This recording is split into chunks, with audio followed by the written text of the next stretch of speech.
الفائز هو بتنظيم كأس عالم 2022 قطر. قطر تفوز. قطر تفوز. قطر تفوز.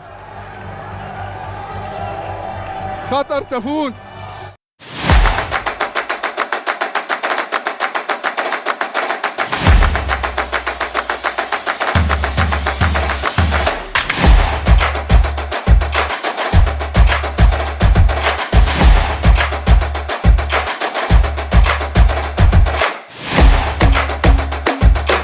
مع بداية كأس العالم والواحد عمال يدور على وصلة ولا واحد صاحبه عنده اشتراك وقاعد يتابع صفحة المهندس فرج عامر عشان يعرف إعادة ماتش مصر والسنغال، فجأة الغرب كله قال لك ستوب. يا مين قال ستوب؟ حد يجي يقول لنا الاستادات دي اتبنت ازاي وازاي مش عايزيننا نركب بسكليتات في كأس العالم، وده لأن قطر البلد المستضيفة قالت لهم ممنوع ركوب العجل، والموضوع ده اتحول لمطالبات للاعيبة المدربين عشان ياخدوا موقف ويكلموهم عن أهمية العجل في حياة الإنسان وعن حقوق العاملين. فهل فيفا ما كانتش عارفة الموضوع ده من الأول؟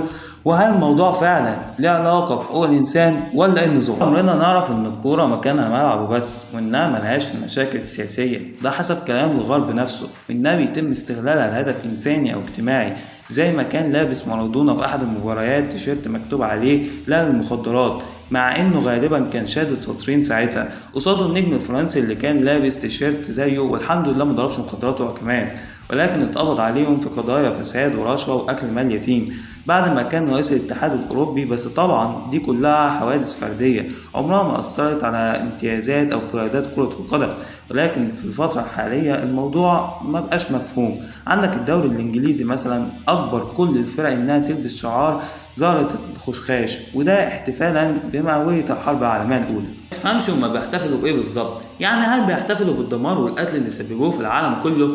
طبعا في بعض اللاعيبه رفضت تلبس الشعار ده زي سيري ماتش عشان اللي سببته الحرب في بلده، لكن اللي اغرب واللي عجب من حوار الحرب العالميه الاولى ده هو اصرار دوريات كره القدم ودوري ابطال اوروبا على الترويج للمثليه واجبار كل لاعيبه الدوريات يلبسوا الشاره بتاعه دعم المثليه. طب يا اسطى انا مش عاجبني الموضوع ده، هو كده البس الاول بعدين اعمل اللي انت عايزه. وحاليا كمان في حملة بإبطال منتخبات كأس العالم بابتداء نفس الشارة وإشارة أوكرانيا كدعم ليه. بص أنا مش هختلف معاك، بس خلينا نعكسها كده ونشوف أن المنتخبات العربية قررت في كأس العالم تلبس شعار منتخب فلسطين، ردك هيكون هو ولا هتشعل الدنيا وهتفرض عقوبات زي ما حصل مع بوتريكا لما رفع شعار دعم لغزة؟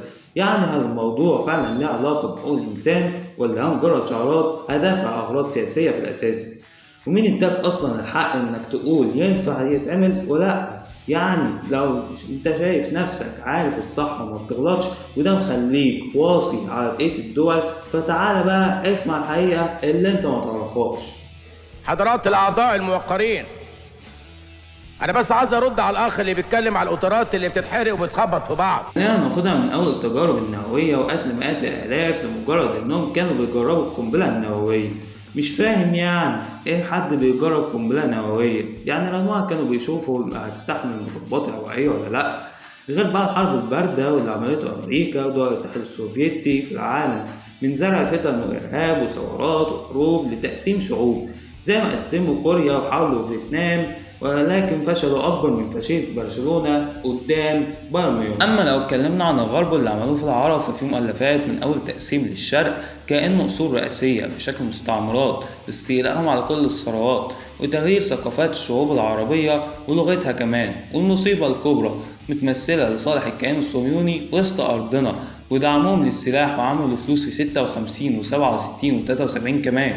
واكيد مش محتاج اقول لك عملوا ايه في العراق والخليج، وفي النهايه قال لك احنا غلطنا والله يا رجاله. لو انت فاكر ان الدول دي بيعملوا كده علشان حقوق الانسان وحقوق العمال والمساهمين والكلام ده لا سمح الله فتبقى عبيط رسمي. والله عبيط. حقوق الانسان دي عنوانها كبير. يعني هل تعتقد ان الامم المتحده قاعدين كلهم بيعيطوا ومش عارفين يناموا عشان احمد عبد الشكور عنده مشكله نقص ميه في الصومال؟